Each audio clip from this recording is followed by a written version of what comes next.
Morning, Dad. You asked a couple days ago how I cold smoke my cheese, and I'm getting ready to cold smoke some, so I thought I'd just do a little video for you. So this is the cold smoking apparatus I built for my tiny little backyard. The size of the interior was supposed to be the size of the wire racks that I use to put the cheese on. I ended up making it a little bit bigger, but it still works just fine. The roof, this is a prototype I did. The roof has a little vent here that kind of cantilevers over the rest of it, so if it does rain, it doesn't get rain down inside. I charred the inside of where I put the smoke box, and I'll show you that in a minute. Kind of a Shushugiban type thing to help keep it from catching on fire, but we're only using smoke, so it shouldn't be a big problem. But the wood is cedar fence boards. I bought at Lowe's or Home Depot, one of them. And then everything is made with hand tools. When I get out to Florida for good, I'm gonna rebuild some. Here are the two smoke generators I use. This is smoke tube. This is original A Mason. I'm kind of liking the smoke tube right now.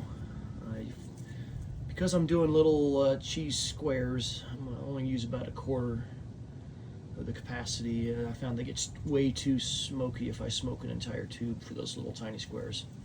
So we'll get it all fired up and I'll show you how it's set up. What I found to work the best is just to use a little blowtorch to get the thing started. And then you want to stand your tube up and let it burn for about 5 or 10 minutes to just get the embers started in the device. And then once you go to put it in the smoke chamber, blow out the flames. You don't want an open flame because one, it doesn't produce a lot of smoke, and two, it just puts a little bit of heat up into the system. All right, so we got the little cheese sticks, or cheese, whatever those things are, put on our little wire rack. Notice we have a pretty good wind today too, so this should do pretty well.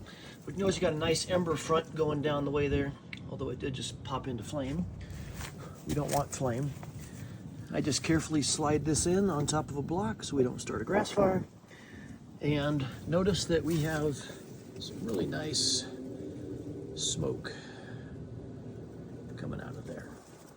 So I'll let this in, I'll let these small cheese sticks in for about an hour, maybe an hour and a half. And then I'll pull them just because they get too bitter, I think, or too, I don't know if that's such thing as too much smoke, but it's real smoky. For blocks of cheese, I like to cut blocks of cheese, like 2-pound Tillamook blocks. I like to cut them in thirds, put them in there, let them sit for about 4 hours, or a full tube. After they're done smoking, you'll pull them out, let them sit in the fridge for maybe a week, and it really mellows out nicely. What I have found is with this kind of offset smoke arrangement, maybe some of the heavier, more bitter smoke particles don't get to the cheese, and I typically can eat cheese out of this little setup right after, maybe an hour or two afterwards. So anyways, love you, Dad. We'll talk to you later.